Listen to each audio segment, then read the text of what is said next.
मैं भूल जाऊं, क्या क्या भूलूं, बताओ मेरे से आप। कितने मेरे बर्बादी के दास्ताने फसाने तुम्हारे सामने रखूं, मैं भूल जाऊं, क्या क्या भूलूं, बताओ मेरे से आप। कितने मेरे बर्बादी के दास्ताने फसाने तुम्हारे सामने रखूं, ताकि तुम्हारे कलेजे में जो अगर दिल है तो उसको धड़कन हो, उसको तुम मेरी तकलीफ को महसूस कर सको। और ये मैं कहने पर मजबूर हूं कि violence page for you politically. अगर आप वायलेंस करेंगे तो आपको मिल जाएगा, क्योंकि आप अंदाजा लगाइए कि अडवाणी की रथ यात्रा जहां कहीं भी भारत में गई, वहां पर खूनरेजी हुई, मासूम लोगों का कत्ल हुआ, जायदादें जलाई गई, खानदान उजड़ गए, बर्बाद हुए। और आज ये फैसला आता है सीबीआई कोर्ट का, जिसमें कहते हैं कि आज आपने बाबरी मस्जिद की डेमोलिशन में जिन लोगों पर क्रिमिनल केस था उनको एक्सोनरेट करके आपने उनको पैगाम दिया है कि चलो आगे चलो, काशी और मथुरा को जो करना है करो, हम तुम्हारा क्लीन चिट देते जाएंगे। जहां तुम्हारी आस्था का मामला आएगा हम उस पर तुमको मदद करते जाएंगे।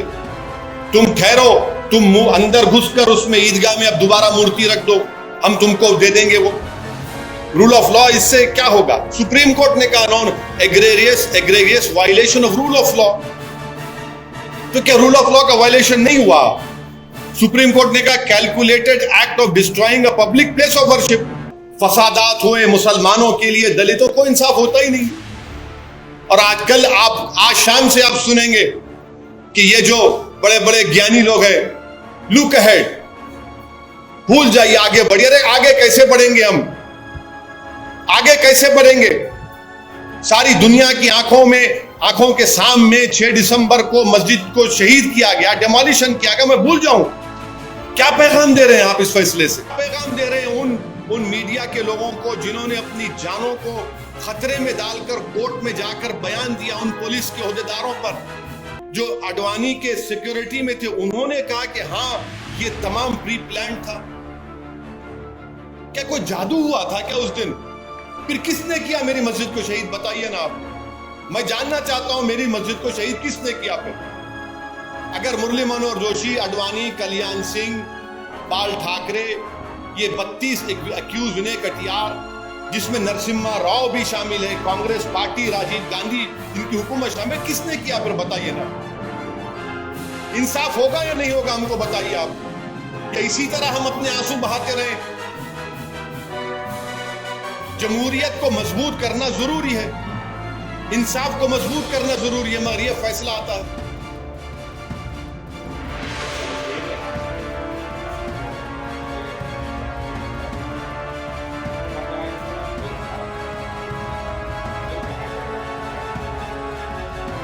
मैं क्या कह सकता हूं सर? आप अपने टीवी प्रोग्राम पर बोलिए कि रात में 9 बजे एक प्रोग्राम कर लो इनके बयान पर।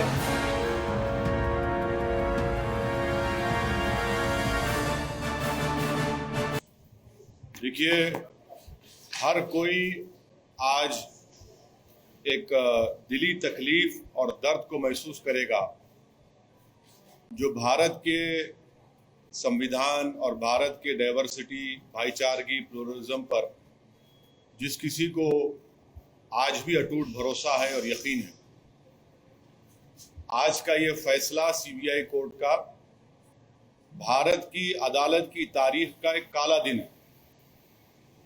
और मैं इसलिए कहता हूं क्योंकि सुप्रीम कोर्ट ने 9 नवंबर को जो सिविल डिस्प्यूट के मुकदमे का फैसला दिया था, जजमेंट में सुप्रीम कोर्ट ने कहा था, अंग्रेजी में कहता हूं कि सुप्रीम कोर्ट ने कहा था कि it is an egregious violation of rule of law. और सुप्रीम कोर्ट ने यह भी कहा था कि ये calculated act of destroying a public place of worship. अब मैं ये समझने से हासिल हूं कि अगर सुप्रीम कोर्ट ये कहता है कि egregious violation of rule of law, तो क्या कोई जादू से मस्जिद को शहीद कर दिया गया था 6 दिसंबर को? क्या कोई जादू से वहां पर 28 और 29 दिसंबर की रात 49 में मूर्तियां रखी गई थी? क्या कोई जादू से उसके ताले खोले गए थे जब राजीव गांधी प्राइम मिनिस्टर थे। इसीलिए मैं ये कहता हूं कि सुप्रीम कोर्ट ने जो बात कही उसके बरखिलाफ आज ये जजमेंट आया है, और ये मैं कहने पर मजबूर हूं कि violence page for you politically. अगर आप वायलेंस करेंगे तो आपको मिल जाएगा, क्योंकि आप अंदाजा लगाइए कि आडवाणी की रथ यात्रा जहां कहीं भी भारत में गई वहां पर खूनरेजी हुई, मासूम लोगों का कत्ल हुआ, जायदादें जलाई गई, खानदान उजड़ गए, बर्बाद हुए। और आज ये फैसला आता है सीबीआई कोर्ट का जिसमें कहते हैं कि वो स्पॉन्टेनियस नहीं था। तो हम ये जानना चाहते हैं कि भाई साहब ये कितने दिन कितने महीने लगेंगे प्रिपरेशन के लिए ताकि वो स्पॉन्टेनियस ना हो। आप बताइए ना, कितने दिन कितने महीने लगेंगे जब स्पॉन्टेनियस ना हो। क्या ये बात सच नहीं है कि उमा भारती ने कहा था कि एक धक्का और दो, बाबरी मस्जिद तोड़ दो? क्या दुनिया ने नहीं देखा कि जब बाबरी मस्जिद शहीद हो रही थी तो मिठाइयां बांटे जा रहे थे? आडवाणी, मुरली मनोहर जोशी, उमा भारती, ये सब लोग तो मिठाई खा रहे थे, खुशियां मना रहे थे। कैसा ये फैसले पे आज आ जाती है आप? आखिर पैगाम क्या देना चाह रहे आप? पैगाम क्या देना चाह रहे? पैगाम यही मिल रहा है कि वायलेंस पेज, मास वायलेंस पेज। आप अंदाजा लगाइए कि 1950 से अब तक इस मसले में मुसलमानों को इंसाफ नहीं हुआ, और आज ये फैसला आता है 28 साल के बाद। हम आज भी कह रहे हैं अगर ये मस्जिद नहीं शहीद होती तो क्या 9 नवंबर का सुप्रीम कोर्ट का फैसला आता था?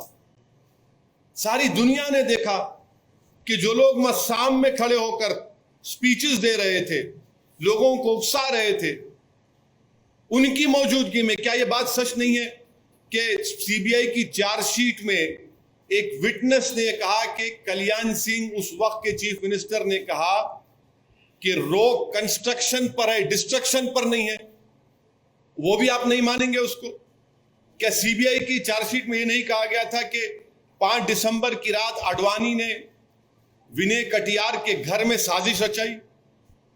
क्या यह बात सच नहीं है कि आडवाणी ने कल्याण सिंह को कहा कि उस वक्त तक आप रिजाइन मत करिए जब तक कि मस्जिद डिमोलिश नहीं हो जाती, ताकि गवर्नमेंट का डिसमिसल ना हो? क्या बीजेपी की सरकार उस वक्त की जाकर सुप्रीम कोर्ट को वादा नहीं किया था कि हम मस्जिद को बचाएंगे? यह फैसला, मुझे कहना पड़ेगा कि यह judgement satisfies the collective consciousness of Hindutva and its followers and its ideology.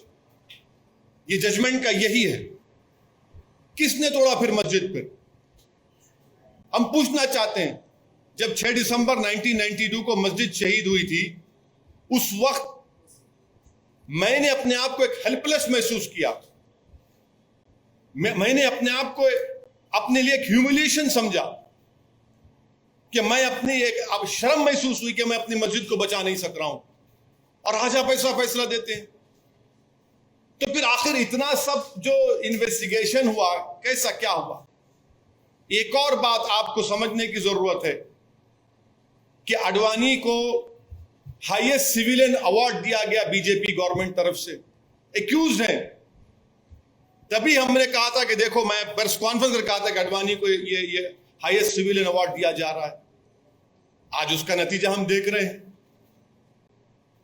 Uma Bharti, अच्छा आप एक और आदमी का नाम ले लीजिए, हिंदुस्तान टाइम्स में आया कि भगवान गोयल कोर्ट के बाहर कह रहा है, कोर्ट के बाहर फैसला देने से पहले कोर्ट के बाहर कह रहा है कि हां, मैं एडमिट करता हूं कि मैंने डिमोलिशन में हिस्सा लिया। वो बीजेपी में उस वक्त का नॉर्थ इंडिया का शिवसेना का चीफ था।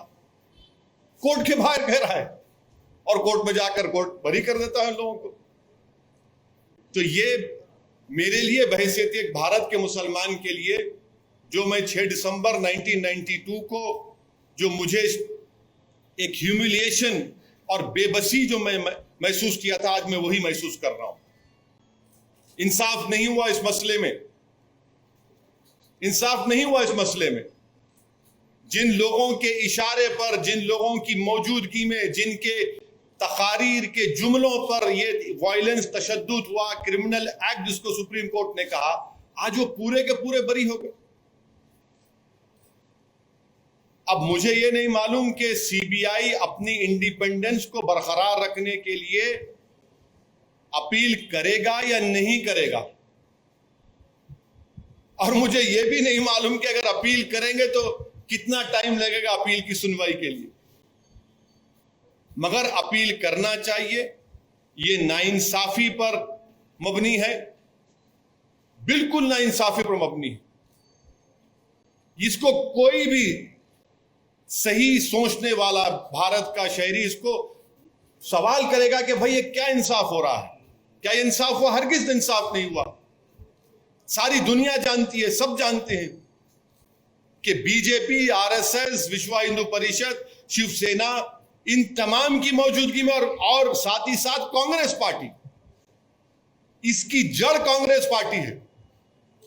इनकी हुकूमत में मूर्तियां रखी गई, इन्हीं की हुकूमत में राजीव गांधी ने ताले खुलवाए, शिलान्यास किया। इन्हीं की हुकूमत थी कांग्रेस की जब मस्जिद शहीद हुई, और आज ये फैसला आता है। इसीलिए मैं मानता हूं कि ये हमारी भारत की अदालत की तारीख का एक काला दिन है। सर, ये भी आप हमेशा कानून को मानते हैं, हमेशा कोर्ट जो है, कोर्ट से कुछ नहीं होते, उसकी बहुत इज्जत करते हैं, लेकिन जैसे नतीजा ऐसा अगेंस्ट में आता है तो आप कोर्ट को भी ये कर लेते हैं, क्यों सर? नहीं, कोर्ट, देखिए, सुप्रीम कोर्ट का फैसला आखिरी होता है। ये तो फैसला आखिरी नहीं ना, और कोर्ट के फैसले को नहीं के खिलाफ या उससे डिसएग्री करना कोई कंटेम्प्ट नहीं है। मैं तो आपको तमाम दलाइल दे रहा हूं, ये तमाम दलाइल दे रहा हूं। भी सब देखे होंगे ना सर? क्या?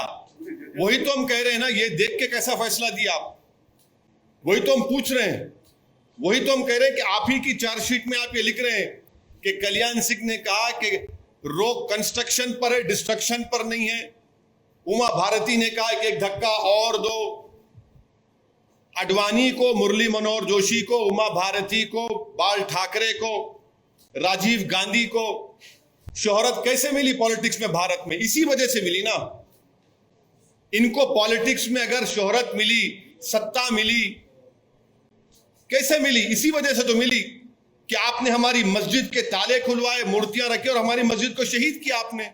इसीलिए तो आप होम मिनिस्टर बन गए, इसीलिए तो आप गंगा की सफाई के मिनिस्टर बन गए, इसीलिए तो आप एचआरडी के मिनिस्टर बन गए, इसीलिए तो आप कल्याण सिंह गवर्नर बने। भाई, आपने मुझे खत्म करके मेरी बर्बादी के ऊपर आपने अपना सियासी महल तामीर किया, और आज आपको क्लीन चिट दिया जा रहा है। आज आपको क्लीन चिट दिया जा रहा है, ये अफसोसनाक बात है। तो आगे क्या करने का विचार है सर? आगे अब ये देखना है कि सीबीआई अपनी इंडिपेंडेंस को बरकरार रखने के लिए अपील करेगी या नहीं करेगी। और अगर सीबीआई नहीं करती तो मैं मुस्लिम पर्सनल लॉ बोर्ड के जिम्मेदारों से अपील करूंगा कि वो इसके खिलाफ अपील करें।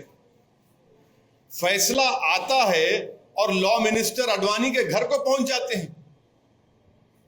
आप बताइए क्या पैगाम दे रहे हैं आप उन लोगों को जो भारत की खूबसूरती को मानते हैं, इंसाफ को मानते हैं?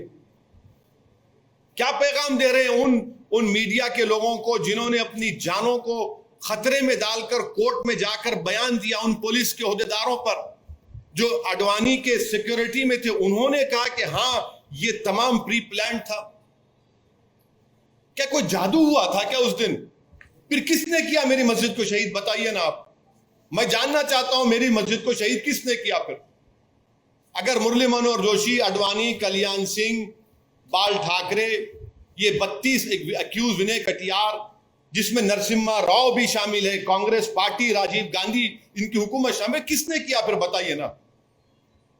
इंसाफ होगा या नहीं होगा, हमको बताइए आप। या इसी तरह हम अपने आंसू बहाते रहें? जमहूरियत को मजबूत करना जरूरी है, इंसाफ को मजबूत करना जरूरी है, मगर यह फैसला आता है